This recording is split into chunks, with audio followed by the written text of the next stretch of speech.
But look at this. This is exactly what would happen at the French Revolution. This is exactly what happened. I'm sure some arguments with Harry Tubman and other people talking about, let's go this way, let's go that way. But what I'm trying to say is, I sat in Paris and met with these people. I invested my own money and lost money. I made T-shirts that made money. I made music that made money. But at the end of the day, Lucian Grainge still cut my music checks.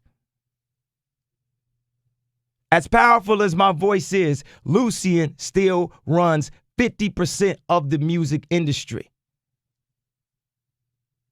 Okay. Francois Pinault owns Balenciaga, Puma, Saint Laurent, Stella McCartney. Francois Arnault owns Louis Vuitton, Celine, Givenchy. Renzo Rosso owns Margiela, Diesel, Marni, Victor and Rolf. These guys got factories. These guys have factories. They run that. The thing that compresses me is time versus money. Integrity, money, and relevance. Because as I work on clothing more, I'm not rapping as much. So I'm not in the middle of that future mix because I didn't do that feature. I'm not rapping as much. I'm not having as much finances. I'm losing relevancy. The relevancy is part of my power that allows my brand to be big. That's what I'm saying. You juggle so crazy, but then you get a Nike that could simply say, the Yeezys did good. That was a good job. Let me get you some more so you can start your own line, because obviously people lining up for it. But they'll marginalize you and play you and talk about, we don't even know when the Red October's coming out. Mm-hmm. You see what I'm saying? I'm juggling a lot of things at the same time.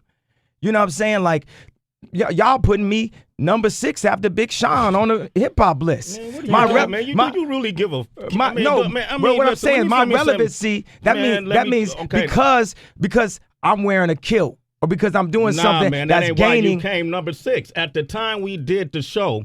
What you think now, though? If we did it now, you'd be number 1. But at the time, you or Drake, it'd be between you or Drake who would be number 1. Yeah. That's what I say now. Who you think would be number 1 out of you and Drake? Drake. Yeah. Okay, that's what I think now. At the time we did the list, you had the Cruel Summer album and you had the Mercy song. You didn't have New Slave out. I don't care about the list. But I do, because you've been going around discrediting the list. No. And the people who do the list, there's not another collective of people in this business that know more about hip-hop. These are the same people who said you were number 1 years ago. Yeah, no, it's fine. The list is fine. Okay. But what I'm trying to say is, when you're trying to keep up with the list and write all these raps, but you also trying to learn about clothing, you got a whole hood calling you a fag for even liking clothes or being at like the runway shows. Like, you can't be a masculine person like Ralph Lauren and still love the beauty and texture of clothing as an artist and still love a fat ass at the same time. You know, then you got America, the president, constantly attacking you. Then you got people overcharge you at all times. Then you got your constant public perception being brought down. AG telling you when you going to tour and when you can't tour. Everybody got an opinion towards you. You got shoes like the Nikes selling at $80,000 and the head won't even get on the phone with you. You got a meeting where every single door gets closed on you, like the Will Smith movie with his son. It's like that. It's like that for me. Because I'm in that Michael Jackson position where he couldn't get his video played on MTV because he was considered to be urban. So what is your and plan? Sidebar, you got to get it. Charlemagne wanted this so bad. Listen, he wanted me to turn up so bad I wouldn't even look at him. See, I could turn around you because I love you as my brother. We got history. Me and Charlemagne, we turn up. We don't know where that's gonna go. I know that we gonna hug it out. Everything is cool and we're stuff. Good money. And we haven't talked in a while. And what you go through. And by the way, I am always in your corner. Yeah. And you're right. You're in a realm where we don't know. People don't know what you're experiencing. Man, all these fucking names you name it sound foreign to me, bro. Yeah. Because we don't know. But we need you to explain it. If I ask you a question, man, you can't blow up on it. I'm trying to understand. Why can't you? I don't understand. Now I do. Yeah. I don't understand why you need these people to get your music out. You got the internet. You the king of the internet. When you did your Good Fridays, that was fucking internet. Nobody did nothing like that. Why you need those people is what I don't understand. But you explained it to me. That's a fair question. Let's talk about your music real quick, though. All right. Because I know you got to go. Lord, my drink is running out too this way. Goodness. First of all, the Yeezus album was incredible to me. Thank you. There's a lot of messaging that I liked. Sonically, it was different. It reminded me of a time we were on the road talking to veterans, and I asked you about music, and you said, I don't use sounds. I said, how you picking your sounds? You said, I don't see music as sounds. I see it as colors. So when I listen to your music, that's what I do. I see it as colors. Two things. I'm curious to why Pusha T and Big Sean weren't on this tour when they're good music artists. Why you decided not to put them on the tour? Well, every artist that makes good music is on good music. Mm-hmm. Drake on good music. Okay. Wayne on good music. James Blake on good music. Frank Ocean on good music. You make good music, you on good music in my mind. I'm not marginalized by the brand of the deal that I've taken from Universal in order to cut some of my homeboys some checks so that we can, work on creative projects together. I'm not marginalized by the branding concept of good music versus cash money. All I do, text baby like, yo, we need to do something together.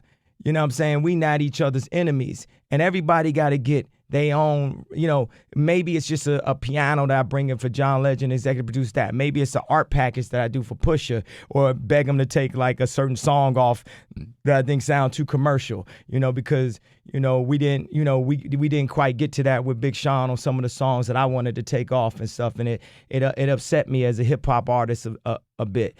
And now he gonna turn up on this next one, and we talked it out and everything, and that's what it's gonna be. But I think that for me, I serve as an inspiration. Why I think we do go hard. I feel like starting from the bottom, now we here is Drake rapping harder because we pushing harder. We pushing each other. Like when Jadakiss and Styles was spitting, we had to push each other. And what I'm establishing with Yeezus is, to take that stance, and I put my whole family on my back, and I say fuck the radio. As that number one most important artist of our generation to say that.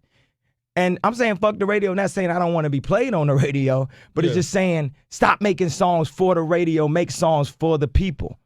Make songs, and then some people could say, well, man, I don't feel like Yeezus is for the people. I don't feel like blah, blah, blah. Or make songs for yourself. You know what I'm saying? Make songs, because for me, I like On Site. I like all the songs. That's the shit that's enjoyable for me to listen to after I'm, because when I was in Paris, man, I worked on that album. I'm sitting, my mama nicknamed me Mandela when I was a shorty. I wanted to burn those buildings down. It's a misconception that I said boycott Louis Vuitton. You can't I wouldn't tell nobody to boycott a brand ain't nobody even thinking about no more. Nobody think about buying no Louis Vuitton. That brand old. You know what I'm saying? Ain't nobody think about that brand. I wouldn't say boycott that brand. I'm talking about some relevancy, but I wanted to go in and turn, because let me tell you something else that is so hip hop. The music and the clothing are just as important. Mm-hmm. That's what make you hip hop. You show people that you hip hop by what you wear. So if I was able to be considered a person that wasn't allowed to be hip hop, wasn't allowed to be a rapper, and I went in and turned around and became the most important not rapper but artist of the past 10 years, that's exactly what I'm gonna do. And I'm gonna be the first straight hip hop, loud, celebrity, non-etiquette having, blackout all the time, fresh ass, super tasteful designer of all time. I'm gonna be the Tupac of clothing. Mm-hmm. You can't be a bigger music superstar than Michael Jackson. Well, you can't be a bigger basketball star than Michael Jordan. Yeah. You can't be a bigger rapper than Tupac. But it's a space and it's product territory to Steve Jobs that all the way. Can I? Okay. Yeah. And I respect that, and I think that's what makes you great. That's what makes you an inspiration. You're fearless. Okay. Yeah. And we need that in hip hop. I've seen that with Pac. I see that with you. I've seen that with Jay. I see that with Drake in the way he makes his music. You know, people critique him by this. He going through similar things you went through, but he's fearless. But at the end of the day, too, at the core of all this, what made me like you in the first place is that you're talented and you know how to rap well. So all this shit started with rap, bro. And my second question is before that's your opinion. That's not my opinion. For me. I'm talking about for me. I started from my mama, now I'm here. All this started with when my mom was educating me. Kanye, you missed the time. I'm talking about from, I didn't know you when you were born. I'm talking about, when we started hanging out. Yeah. When you used to come up to MTV. And it was your talent that you as a producer, your mind wasn't where you are. You ain't the same person today that you were when we met. Yes, I was. Yes, I am. You're a lot more mature. You're a father now. You're not the same person. Yeah, in a way, but I've been the same person since age 0. Okay. I was born to be me.